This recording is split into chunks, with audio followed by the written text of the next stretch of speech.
慈航真人又称慈航道人，是我们所熟知的明代神魔小说《封神演义》中的原创人物，阐教元始天尊的第9位弟子，同样也是元始天尊门下唯一的一位女弟子，修行于普陀山珞珈洞，坐骑为金毛猴。慈航道人本是民间的一名普通的人类女子，封神大战之时，为了拯救自己的母亲，被妲己所害。女娲娘娘感念她至孝纯真，将她安置于玄都洞八景宫太上老君处，并传他千手千眼术。之后，他与太上老君相处几月之后，决定向女娲娘娘提出要拜玉虚宫的元始天尊为师，故元始天尊传授给他一本属于禅教、截教共修的神通哲理《道德真经》，随即被元始天尊封为12金仙之一。而他的原型正是中国4大菩萨之一的观音菩萨。佛教称观音菩萨是大慈大悲的象征，从某种意义上讲，也是佛教影响最广的一个菩萨。今天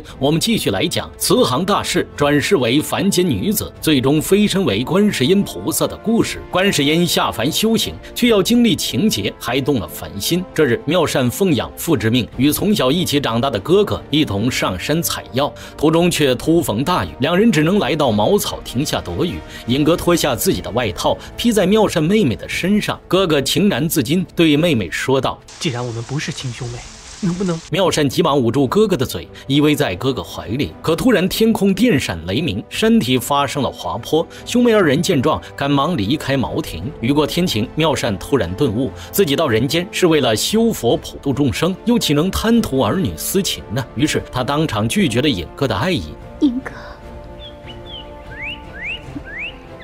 你真是个好人。见天色不早，两人准备下山回家去了。晚上，村民们正在举行盛大的篝火晚会，众人载歌载舞，好不热闹。正当大伙其乐融融之时，妙善却发现一旁的哥哥有些闷闷不乐，于是便跑来安慰，可哥哥却不愿理会。而就在此时，天空划过一颗流星，最后落入了莲花池中，池水散发耀眼红光，并且还不断的翻腾着。正当大家疑惑不解之际，尹哥却突然问妙善：“你想要吗？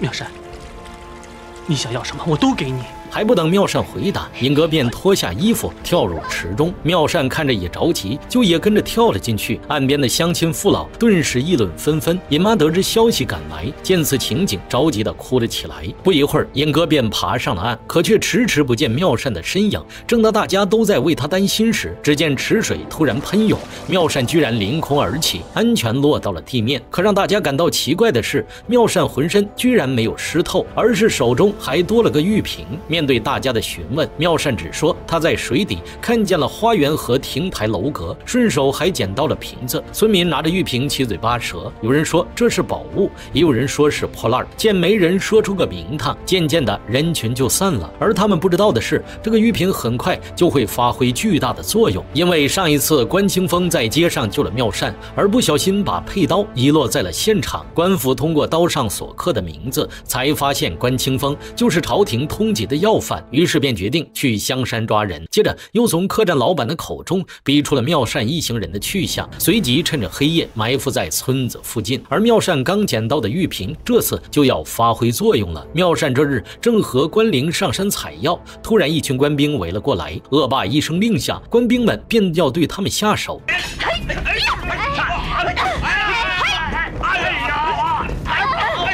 对方人多势众，姐妹二人很快便招架不住，眼看他们就要惨遭毒手了。情急之下，妙善扔出昨天捡到的玉瓶，想要抵挡暗器。可奇怪的事情发生了，玉瓶不但将暗器都吸了进去，而且还喷出强力台风。一时间，树林狂风大作，落叶四起，坏人们被吹得都站不住脚。最后，恶霸同其手下被大风吹下了山坡。这宝物一定是佛门所授。事后人们才得知，这玉瓶乃是佛祖赐给妙善的宝物。恶霸狼狈逃回相府，向父亲禀报了香山一事。之前咱们也说了，丞相霍宇早有谋反之心，他趁机向大王进言，香山之内有妖女作乱。妙庄王一听说有妖怪，当即就命令罗将军带兵前去围剿。香山一事闹得沸沸扬扬，妙善的死对头黑鱼精也出来作妖了。夜晚他来到霍宇的梦里，不仅答应会助他登上王位，还收了他做徒弟，给了他2件能呼风唤雨的宝贝。另一边，丞相之子霍天宝作为监军，同将军罗宾一同来到了香山。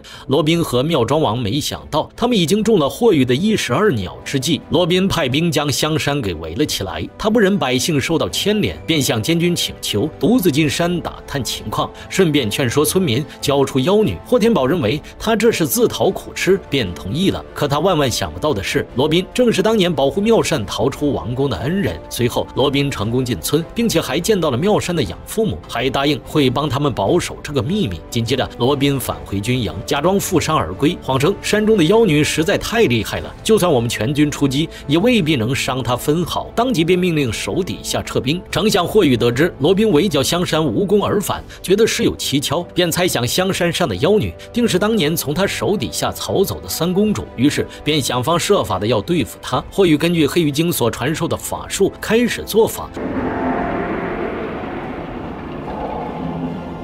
用葫芦喷出毒物，想用瘟疫围困住大香山。而咱们的妙善有玉净瓶护身，使得他们全家都安然无恙。妙善帮村民们都解除了瘟疫，期间还收了一名叫慎才的少年做徒弟。霍雨得知大香山的瘟疫被治好了，差点没把他给气死。师爷立马给他出谋划策，让他将3公主妙善还活着的消息透露给老太后。经霍雨迷惑，老太后对妙善是妖女一说更是深信不疑，随即立马叫来大王质问是怎回事。大王和王后只好将当年之事如实道出。既然妙善还活着，就请太后下旨接妙善回宫吧。国舅爷也在一旁附和3公主大难不死，这也是天意。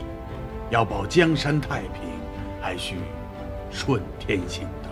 太后架不住众人的请求，只好同意了。可实际太后却悄悄让霍雨以接妙善回宫的名义，将他困在白雀寺，趁机想谋害妙善。可白雀寺师太为人和善，不但对妙善照顾有加，还引导他如何使用玉净瓶。丞相府的丫鬟龙女见妙善心地善良，便把丞相的阴谋告诉了他，让他千万小心。妙善这才反应过来，自己是中了敌人的圈套。原来是个圈套。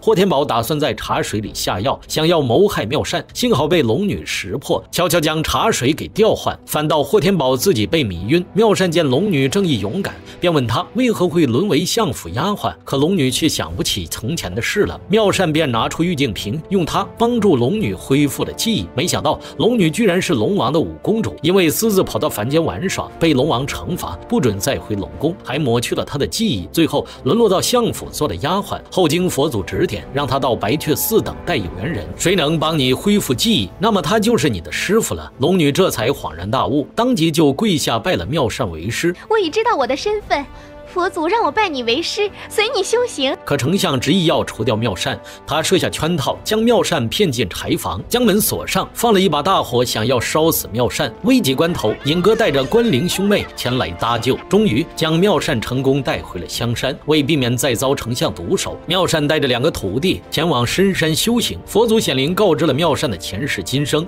他原本是天界莲花池的慈航大士，已修行万年，此番发宏愿，普救天下苍生，降生人间。佛祖表示，妙善此番修佛，只需再做2件事情就能功德圆满。接着还送了妙善1根柳枝，杨柳枝在玉净瓶生根之日，便是他修成正佛之时，并表示在成佛之前，万万不可再随意使用宝物，否则将前功尽弃。还给他留下8字真言：救苦救难，大慈大悲。而妙善还不知道的是，大王和王后在得知3公主被烧死的消息后，2人因伤心过度，竟然双双失明了。这日，尹哥和关灵在上山采药时，路过前来看望妙善，并告知了他大王和王后失明的消息。天下的名医都束手无策。妙善听后万般焦急，执意要下山为父母医治，完全忘记了佛祖的叮嘱。妙善带着善财和龙女来到宫门口，接下了国王求医的皇榜，随即就被侍卫带到了王宫。时隔多年，妙善终于见到了自己的亲生父母，可如今父母却双双失明，看不到他。妙善将他们坐在床前，他要施法医治父母的眼睛。随后，妙善双手合十，默念咒语，接着朝他们发出阵阵金光，不一会儿便昏睡了过去。此时2位公主赶来，见此情景，当即斥责妙善是个庸医，方才他们还好好的，现在怎么全都晕倒呢？这时妙善却说，大王和王后病根已除，但还需一味药材方可痊愈。此药还要靠2位公主，我我们又不懂你们的法术。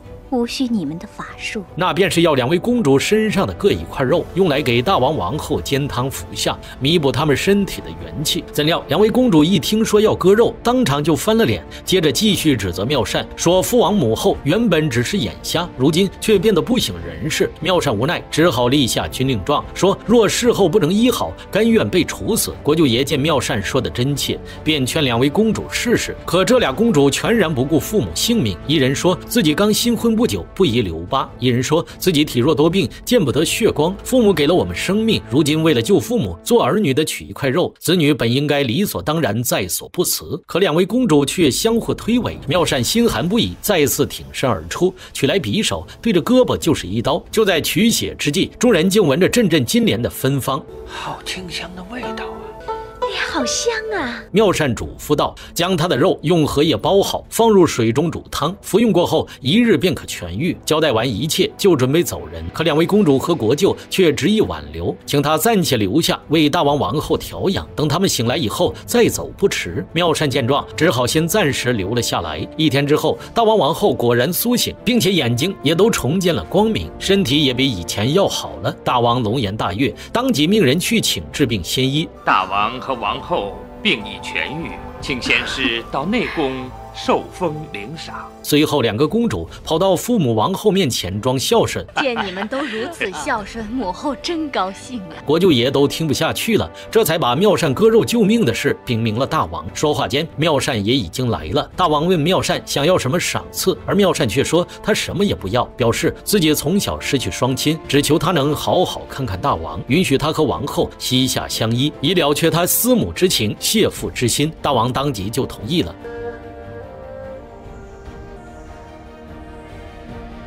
等到妙善了却心愿，正准备要离开时，丞相霍宇却突然闯了进来，说妙善就是大香山的妖女。大王王后这才得知，原来救他们命的竟然就是自己的亲生女儿妙善。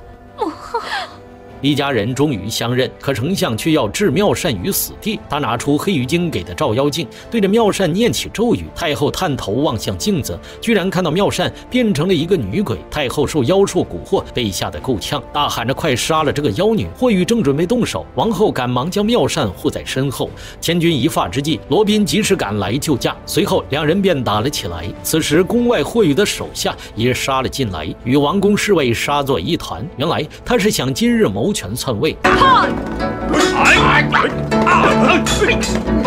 拳脚功夫，霍宇自然不是罗宾的对手，很快便败下了阵。可霍宇会妖术，当即便使用妖法对罗宾下了死手，一代忠将罗将军就此陨落。霍宇此时杀红了眼，对着王宫侍卫就是一顿输出，一时间王宫内外死伤遍地。妙善见宫内杀戮太重，便想用玉净瓶净化杀气，可龙女却提醒妙善，佛祖曾告诫过，成佛之前不可轻易使用宝贝，否则就会前功尽弃。妙善自然明白，可他不忍心生灵涂炭，血流成河，如今已经顾不了那么多了。随即拿起玉净瓶，默念法咒，霎时间天空出现阵阵佛光，成功阻止了这场杀戮。接着有使法将父母和两位姐姐传送到了大香山，随后他们一起为那些因保卫王宫而牺牲的将士们超度。妙庄王誓要夺回王位，铲除妖像，为他们报仇雪恨。而此时佛祖降临人间，告诉他们那些牺牲的将士们会免掉他们一切的孽债，还招了罗将军上天成神。待柳枝生根，你便可显示真魂法相。而妙善还差最后一步，便能修成正果，那就是要铲除霍宇，点化世人。他还要继续留在人间。那么接下来妙善又会遇到什么奇遇呢？这个我们下期再说。